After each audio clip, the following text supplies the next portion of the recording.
안녕하세요. 책 읽어주는 여자 홍킨이에요. 지금 읽어드리고 싶은 책은 제목이 미래의 나를 구하러 갑니다.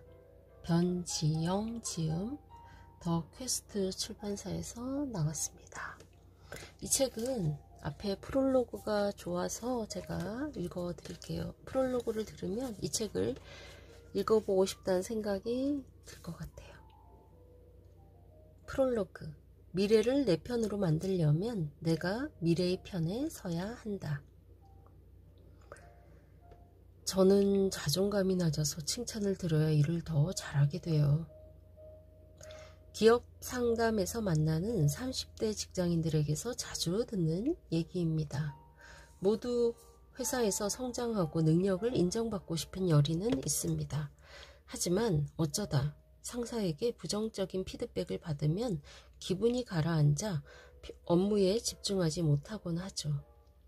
이때 낮은 자존감을 탓하며 힘들어하는 사람들에게 저는 이렇게 말합니다. 그건 자존감과 아무 관계가 없어요. 오늘날 심리학 분야의 지식과 정보가 대중에게 널리 소개되면서 자신에 대한 이해가 풍부해지고 관심이 깊어졌습니다. 하지만 무슨 문제만 있어도 기승전, 과거 또는 기승전, 부모의 양육 문제로 귀결하거나 성격 탓이다, 자존감 문제다, 아니면 애착 문제 탓이라고 스스로 꼬리표를 붙여 합리화하는 경우도 종종 맞닥뜨립니다.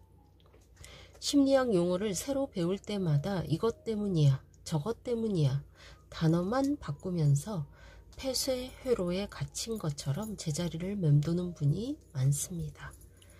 하지만 문제를 잘못 규정하면 당연히 해결도 어렵습니다.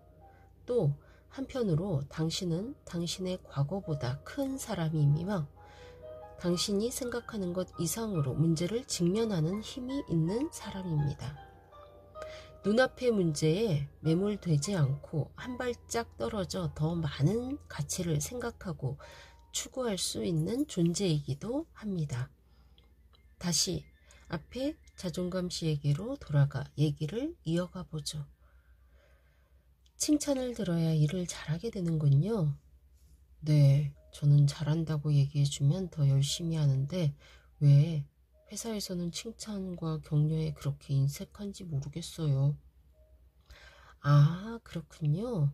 혹시 선생님은 칭찬을 들으려고 입사했나요? 네? 선생님에게는 칭찬 듣고 당장 기분 좋은 것이 중요한가요?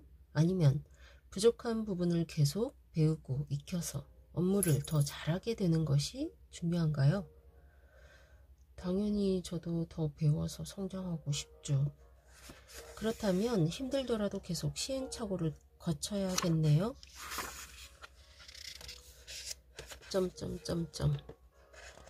당장은 기분이 좀 나쁘더라도 거기에 너무 많은 의미를 두지 마세요. 맥락을 놓치게 되니까요. 성장하려면 자신의 일부를 부수고 비우고 내어주어야 하거든요. 흔한 말로 깨져야 합니다. 편안하게 배우는 건 없으니까요. 상사에게 부정적인 얘기를 들으면 그만큼 배울 수 있겠네요. 그래도 좀 좋은 말로 격려하면서 가르쳐 줄 수도 있잖아요. 다들 각자의 전투를 치르느라 자원이 충분치 않아서 그럴 겁니다. 칭찬도 격려도 공감도 다 추가적인 인지 노력이 들어가거든요. 그럼 전 계속 그냥 참아야 하나요? 참으라는 게 아니라 맥락을 보자는 겁니다. 똑같은 일을 겪더라도 목표가 무엇이냐에 따라 경험되는 감정이 달라져요. 잘한다 소리를 듣는 것이 목표일 때는 지금 좋은 말을 듣지 못하면 괴로워지죠. 하지만 더 배워서 성장하는 것이 목표라면 당장 칭찬을 듣는 것이 별 의미가 없습니다. 따라서 타인의 평가에 관대해지죠. 괴로울 이유가 없어집니다. 그럼 정말 자존감 문제가 아닌 건가요? 무엇에 가치를 둘 것인가? 내 삶에 무엇이 정말 중요한가를 결정하고 그에 따라 실행하는 문제에 더 가깝죠. 당신이 고민하느라 마음이 힘들거나 무언가를 갈망하거나 지난 일을 후회한다는 것은 뒤집어 말하면 당신이 원하는 삶의 모습이 있다는 뜻입니다. 그렇다면 여러분은 5년 뒤, 10년 뒤 자신의 모습을 얼마나 구체적으로 떠올릴 수 있나요? 그때 나는 지금의 나와 무엇이 비슷하고 무엇이 달라져 있을까요? 미래 자기에 대한 그림이 없으면 내가 경험한 것이 전부인 양 착각하기 쉽습니다. 순간순간의 상황에 대처하느라 바빠 정작 본질은 놓치고 말죠. 잘못된 판단과 결정으로 미래의 자신에게 불리한 결과를 만들어낼 수도 있어요. 미래의 자기를 염두에 두고 좀 더 중요한 가치와 삶의 목적에 대한 생각을 정리해 두지 않으면 효과적으로 의사결정을 하기가 어렵습니다. 지금 불편한 것, 지금 싫은 것은 다 피하고 당장 편하고 좋은 것에만 주의가 쏠릴 수 있죠. 자존감이나 인간관계 등 언뜻 보면 의사결정의 문제로 보이지 않는 어려움조차 미래와 관련된 선택과 목표에 영향을 받습니다.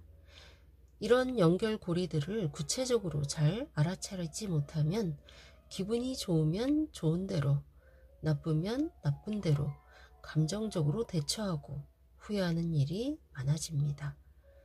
생각은 많은데 실행하기 어렵거나 결정적 핵심을 놓치기도 합니다.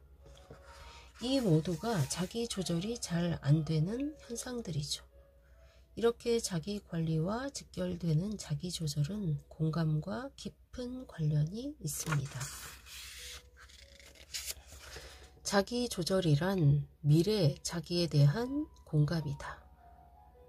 2016년 12월 7일 저명한 과학저술가 에드 용은 애틀랜틱의 위와 같은 제목의 칼럼을 게재했습니다. 관점이 매우 신선하고 최신 연구 논문을 인용했죠. 심리학에서 자기 조절은 전두엽의 차가운 기능으로 조망 수용이나 공감처럼 타인의 마음을 읽는 능력은 측두, 두정, 연접부의 기능으로 알려져 있습니다. 그런데 몇몇 학자가 타인을 나처럼 느끼는 공감 능력이 미래 자기를 현재 자신처럼 느끼는 능력과 거의 유사하다는 주장을 제기했죠. 둘 다 지금의 나에서 지금의 타자 또는 미래의 나로 주의의 초점을 옮기는 능력이기 때문에 비슷한 뇌 활동을 보인다는 것입니다. 게다가 이러한 공감이 활발히 이루어질수록 미래 자기에게도 더 잘 공감해서 장기적 관점을 가지고 살아가게 되므로 결과적으로 자기 조절 능력이 높아진다는 것이 칼럼의 설명이었습니다. 심리학에서 사실상 별개의 연구 영역이었던 공감으로 자기 조절을 풀어내다니 매우 낯선 접근 방식이었죠. 그리고 당연히 탐구해 볼 만한 주제였습니다. 미래의 나에게 공감할수록 현재의 나를 더 잘 조절할 수 있다? 그렇다면 오늘의 나와 미래 자기의 관계야말로 내 삶을 더 똑똑하게 꾸려나가는 열쇠가 아닐까요? 이 책은 이 질문에서 시작되었습니다. 에드 용이 칼럼을 게재한 2016년 무렵만 해도 관련 주제의 근거가 책 한 권에 다 들어갈 만큼 충분하지 못했죠. 그 뒤로 7년이 지나는 사이 뇌과학 연구가 많이 축적되어 지금은 더 상세한 이해가 가능해졌습니다. 늘 열심히 살아왔으나 후회가 많고 생각은 있으나 실행으로 옮기지 못하는 분들을 위해 이 책을 썼습니다.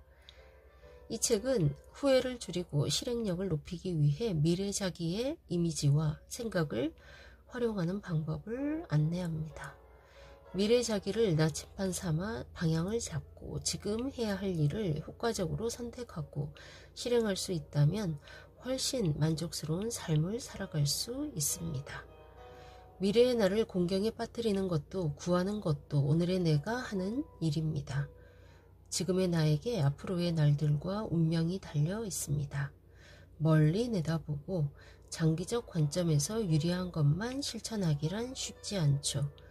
미래의 나를 염두에 두고 돌보는 마음으로 살아간다면 지금의 내가 미래의 나를 구할 수도 있고 미래의 내가 지금의 나를 이끌어가는 힘을 발휘하기도 합니다.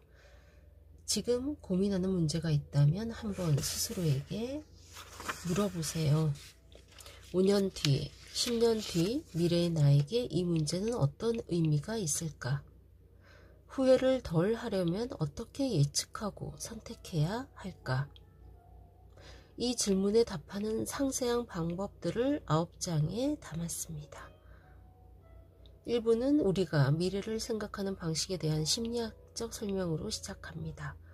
그리고 나서 바라는 것을 현실로 만드는 법과 목표를 달성하기 위한 인지적 전략들을 살펴봅니다. 2부에서는 계획만 세우고 실천하지 못해 힘든 프로 결심러들을 위해 자기조절에 도움이 될 만한 개념과 방법들을 소개합니다. 책의 마지막 면까지 읽고 나면 여러분의 미래가 좀 더 구체적으로 가깝게 느껴질 것입니다. 그리고 지금의 문제들에 대한 훨씬 명확한 해결책을 스스로 얻을 수 있으리라 기대합니다. 미래는 이미 지금 내 곁에 와 있습니다. 지금부터 이런 미래를 어떻게 구체적으로 실감하면서 그것이 현재를 움직이게 할 수 있는지 함께 살펴보겠습니다.